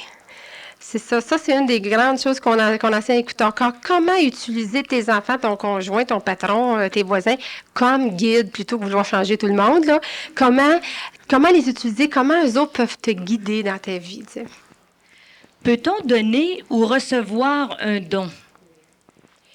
Ça se fait, ça prend quelqu'un qui a appris une technique. Hein. Il y a beaucoup de choses qui sont des techniques, hein, comme les Indiens, là, eux autres, c'est quasiment mathématique. Hein. Il y a des techniques pour contrôler la température, les orages, beaucoup de choses, hein, le feu, arrêter le sang, puis tout ça. C'est des techniques qu'ils apprennent, qu'ils transfèrent d'un père à un fils, là, qui sont des techniques des anciens Indiens sur la Terre, des techniques amérindiennes qu'on appelle. Et quand le fils va accepter ça, c'est parce qu'il y a une grande, grande foi dans le don de son père, disons. Puis son père, il dit, je te transfère mon don avant de mourir. Si le fils dit, oh, wow, j'ai le don de mon père, puis il croit, là, avec une grande foi, il l'a automatiquement, tu sais. Mais il y a des techniques vraiment aussi sur la Terre pour toutes sortes de choses. Hein. Tout peut finalement finir par s'expliquer scientifiquement. On va venir à tout expliquer scientifiquement. Comme léviter, hein. Une personne qui fait de la lévitation, ça ne veut pas dire qu'elle est plus spirituelle. De la lévitation, c'est une personne qui est assise sur sa chaise, de quoi elle lève, là. Elle est assise, là, puis elle se promène. Assise. Hein, elle se promène. Bon, il y a des gens, ça va vous coûter 3 000 pour aller à Toronto, là, prendre un cours, ça prend 2 semaines, vous allez apprendre à léviter. T'sais. Mais ça donne quoi de savoir léviter? Est-ce que ça va t'aider dans ta vie de tous les jours? Hein? Tandis que si ces choses-là arrivent par elles-mêmes, à un moment donné, tu es en train de méditer, tu es tellement dans un état d'extase extraordinaire que tout à coup, ton corps se met à lever tout seul, bien là, c'est quelque chose de spécial qui t'arrive. Ouais, tu vois, c'est pour ça qu'au lieu de forcer les choses, laissez-les venir, vous allez voir. Eh bien, vous n'avez rien vu encore. D'ici 20 ans, là, les choses qui s'en viennent sur la Terre sont extraordinaires. Si dans le moment, vous prenez votre temps puis votre énergie pour juste vous purifier, là, juste faire du ménage intérieur, puis apprendre à aimer la vie dans chaque petite chose, aimer tout le monde autour de vous autres, vous allez voir les belles choses qui vont vous arriver dans les années à venir avec l'ère du Verseau. Quel est ton rôle cosmique sur cette terre? Et de qui es-tu la réincarnation? Ça s'adresse à toi. Ça, là, ça ne peut pas aider personne ici dans votre pour savoir aimer. Alors, non, je ne répondrai pas à ça parce que ça ne vous aidera pas dans votre cheminement. Dommage. Ça fait longtemps que je voulais le savoir. Non, non. OK. Un bon médium peut-il exiger un montant d'argent après une visualisation? Bon, ça, c'est des questions qui reviennent souvent. Tu sais, des gens qui gagnent leur vie puis qui se font payer à aider les autres. C'est sûr que dans le temps, il y a peut-être 50, 60 ans, quand les gens ont commencé à faire des consultations personnelles, dans ce temps-là, les maîtres ou des personnes qui étaient très qualifiées ne chargeaient rien. Même, ils se faisaient donner de la nourriture en retour ou des différentes choses.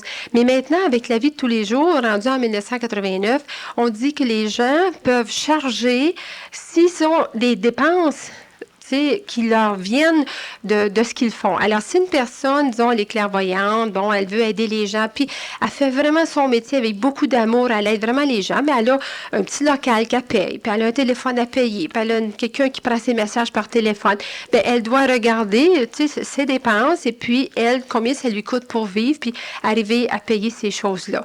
Si une personne le fait, puis elle dit, moi, je vais charger les yeux de la tête, là, pour devenir riche, je vais faire ça pendant 10 ans, puis après ça, je prends ma retraite le restant de mes jours, vous voyez, c'est plus la même motivation. Tandis que pour payer tes dépenses qui sont enfrayées, c'est pas la même chose. Si une personne est à la maison, elle a son travail régulier, elle a son conjoint qui est là, puis elle arrive bien à leurs dépenses, puis le soir, disons, de temps en temps, elle veut faire une petite séance de médiumnité là, avec quelqu'un où elle fait de la clairvoyance et qu'elle, ça ne lui a pas occasionné aucune dépense, elle fait ça chez elle. Généralement, on dirait que ces gens-là ne devraient pas charger. Si, par contre, quelqu'un dit, ben moi, je t'offre, je veux te donner quelque chose, là, parce que ça m'a aidé ce que tu as fait, ben là, on doit accepter. Hein? Quand quelqu'un t'offre, te donne quelque chose, tu dois toujours accepter. Parce qu'on doit donner l'occasion aux autres de donner, hein? Parce que donner, c'est la grande loi de l'abondance. Alors, on ne peut pas refuser quand quelqu'un veut donner. Qu'est-ce qu'est, ou plutôt, comment pourrait-on qualifier la capacité de faire agir des gens ou des objets contre leur volonté, inconsciemment, et ce, à notre gré? Et ça continue. Est-ce bon ou mauvais, n'étant pas utilisé dans l'intention de produire un de nos mauvais desseins? Je comprends cette question-là. Bon, je vais y aller là avec mon intuition. Bon, pour commencer, de vouloir faire bouger des objets ou vouloir faire agir des gens là, à leur insu et contre leur gré, leur volonté, ça, c'est de la manipulation avec pouvoir, vouloir avoir le pouvoir sur quelqu'un d'autre. Alors, je vois pas où personne peut bénéficier de ça. Vouloir avoir le pouvoir, hein, c'est... Quand on veut avoir le pouvoir sur les autres, c'est parce qu'on n'est pas en contact avec notre pouvoir, puis on se donne une illusion de pouvoir avec le pouvoir sur les autres. Alors, n'importe qui, si tu veux aider quelqu'un, puis toi, tu crois que cette personne-là devrait agir d'une telle façon, c'est de vérifier avec cette personne-là, ça veut ton aide. Hein? Et puis, commencer à arriver pour faire bouger des objets, là, encore, ça aide qui? D'avoir montré à tout le monde que tu es capable de faire bouger une table. Tu sais, c'est toujours là de regarder, est-ce que je suis en train de vouloir épater les gens? Est-ce que je suis en train de leur montrer comment je suis spéciale? Parce que moi, je peux faire bouger des choses, je peux plier des cuillères. Alors là, tu sais, si ça peut aider personne dans son évolution personnelle, c'est-à-dire apprendre à s'aimer davantage, puis toi, dans ton amour, si ça n'a rien fait de ça, c'est que là, tu as gaspillé ton don. Et c'est le meilleur moyen de le perdre un jour et aussi que ça se retourne contre toi. Tu sais. Puis probablement, moi, je vois que les personnes qui ont des dons comme ça, je ne veux pas te faire bouger des objets, c'est un test pour leur humilité. Hein? Tu sais, c'est vraiment des gros tests qui se vont arriver dans cette vie-ci. À cause de l'évolution de l'homme, l'augmentation de la sensibilité des corps énergétiques, est-il normal que celui-ci soit plus en contact avec le niveau astral, le psychisme? Oui, c'est normal. Ça fait partie du développement de l'être humain, mais c'est ça qu'on doit dépasser. C'est ça qu'on veut arriver à dépasser ça pour l'ère du Verseau. Parce que dans l'ère du Verseau, le bas astral est appelé à disparaître complètement. C'est fini, là, autour de la Terre, il ne doit plus y en avoir. Alors, d'ici 2000 ans, on doit arriver à cette évolution-là, qu'il n'y ait plus aucune basse émotion. Il n'y aurait plus personne qui va en vouloir à quelqu'un d'autre. Il n'y aurait plus personne qui... Tout le monde va vouloir aider tout le monde. Hein? Ça va être merveilleux. Hein? Mais on doit commencer à quelque part. Alors, c'est chaque personne sur la Terre, on est 5 milliards d'habitants là, pour le faire. Alors, si chacun fait sa part, puis son petit peu tous les jours, à un moment donné, ça va continuer, puis on va l'avoir, tu sais. Puis vous autres, vous pouvez l'atteindre sans nécessairement que tout le monde l'ait atteint sur la Terre, tu sais. Il y a des gens qui peuvent atteindre l'état parfait sur la Terre dans 10 ans, et puis ensuite continuer, tu sais, comme on prend Jésus, qui fait longtemps qu'il n'a pas besoin de revenir sur la Terre, ça fait longtemps qu'il a atteint des niveaux très, très élevés, mais ça faisait partie de son choix pour venir aider les gens sur la Terre. Et tant que la Terre n'aura pas atteint un certain niveau, on dit que Jésus va continuer à être là pour aider, tu sais, avec son énergie qui est extraordinaire, là, une énergie très, très haute, christique, comme on dit, mais il y en a plusieurs grands êtres comme ça qui continuent. Puis il y a plusieurs personnes aussi qui sont présentement sur la Terre, qui font un cheminement et qui vont continuer à vouloir aider d'autres personnes sur la Terre après, puis qui n'auraient pas besoin de revenir, mais qui vont choisir de le faire pareil. Où situez-vous la régression? La régression, c'est tout simplement aller dans notre subconscient. Ça n'a rien à voir avec être psychique. C'est très facile de régresser. Vous pouvez le faire par vous autres mêmes. Tu sais, quand vous vous détendez très bien, on dit à Écoute ton âme, j'en fais faire des régressions. J'aide les gens à détendre à se descendre en état d'alpha. C'est entre l'éveil et le sommeil. Puis graduellement, on les fait reculer. Puis ils prennent contact avec quelque chose qui est déjà là. Tu sais, dans ton subconscient, tu te souviens de tout ce qui s'est arrivé dans ta vie présente depuis la conception. C'est pour ça que c'est très facile de régresser, mais on doit être dans une atmosphère de détente tout de même pour être capable de le faire. Puis éventuellement, vous allez être capable par vous autres mêmes de vous détendre, puis reculer, puis aller fouiller dans votre subconscient. Merci beaucoup, Lise.